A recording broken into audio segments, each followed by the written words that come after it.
حضرت موسیٰ علیہ السلام پر بھی روزہ فرض تھا، حضرت عیسیٰ علیہ السلام پر بھی روزہ فرض تھا، جتنے انبیاء کرام آئے سب پر روزہ فرض تھا، جتنے انبیاء کی امتیں آئیں سب پر روزہ فرض تھا، مگر نوعیت الگ الگ تھی، طریقہ بدلا ہوا تھا، راستے مختلف تھے، مگر منزل ایک ہی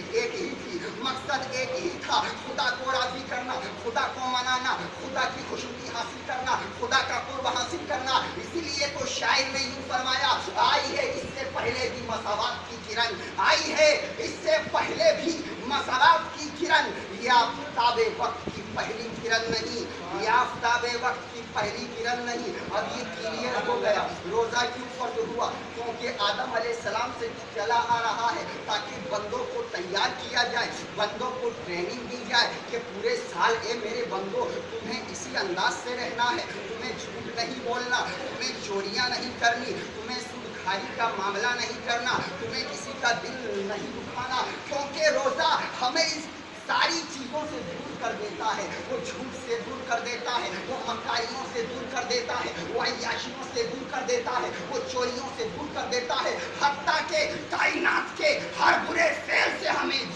ہمیں دور کر دیتا ہے۔ روزے کا مقصد یہی ہے کہ بندے کو برائیوں سے ہٹا کر کے نیک بنا دینا، صالح بنا دینا۔ میرے دوستوں آگے چلیے، ایک اعتراض کا جواب ہو گیا۔ میرے دوستوں یہ مہینہ بڑا ہی مسعود و مبارک رحمت والا مہینہ ہے، کیونکہ اس مہینے کی 30 تاریخ کو میرے نبی کریم صلی اللہ علیہ وسلم کی نور نظر، لخت جگر، حضرت سیدتنا نساء العالمین، عابدہ، زاہدہ، طاہرہ، حضرت فاطمہ الزہرا سلام اللہ تعالیٰ علیہا نے پردہ فرمایا۔ یہی نہیں، اسی ماہ کی 17 تاریخ کو اسلام کی عظیم الشان جنگ بدر کے مقام پر ہوئی۔ اسی مہینے میں میرے نبی کی شریک حیات حضرت خدیجہ الکبریٰ رضی اللہ تعالیٰ عنہا نے پردہ فرمایا۔ اسی ماہ کی 17 تاریخ کو نبی کریم صلی اللہ تعالیٰ علیہ وسلم کی پاک طاہر زوجہ حیات حضرت عائشہ صدیقہ رضی اللہ تعالیٰ عنہا نے بھی پردہ فرمایا۔ یہی نہیں بلکہ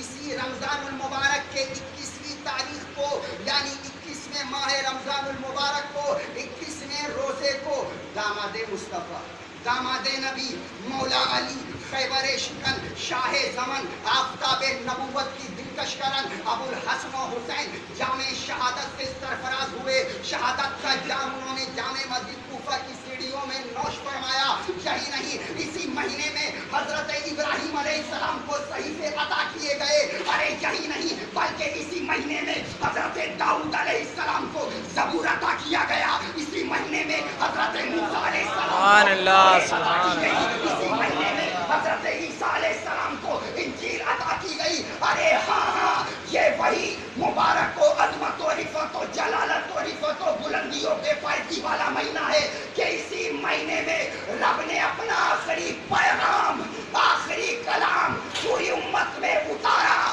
جس کو قرآن کریم کہتے ہیں، جس کو قرآن کہہ رہا ہے دوسرا پارہ کہ شہر رمضان الذی انزل فیہ القرآن ھدی للناس وبینات من الہدی والفرقان۔ رمضان المبارک کا وہ مہینہ جس میں قرآن اترا، اس میں لوگوں کے لیے ہدایت ہے، رہنمائی ہے اور فیصلے کی روشن باتیں ہیں۔ میرے دوستوں بات آئی تو میں بتاتا چلوں، یہ رمضان المبارک بڑا ہی عظمت والا مہینہ ہے، بڑا ہی رفعت والا مہینہ ہے۔ خود نبی کریم صلی اللہ تعالیٰ علیہ وسلم نے، خود میرے آقا نے، میرے مصطفیٰ نے، میرے نبی نے، آپ کے نبی نے، ہم سب کے نبی نے، حق تو یہ ہے کہ رب کے نبی نے، ہم سب کے نبی نے اس کی فضیلت بیان فرمائی ہے۔ حدیث کے راوی حضرت ابو ہریرہ رضی اللہ تعالیٰ عنہ ہے۔ بخاری شریف جلد اول صفحہ نمبر 255 اور مشکوٰۃ شریف صفحہ نمبر 173 میں ہے۔ حدیث کے الفاظ سنی ہے، عن ابی ہریرہ قال قال رسول اللہ صلی اللہ تعالیٰ علیہ وسلم اذا دخل رمضان فتحت ابواب الجنہ وفی روایت فتحت ابواب السماء وفی روایت فتحت ابواب الجنہ وغلقت ابواب جہنم وفی روایت سلسلۃ الشیطان وفی روایت فتحت ابواب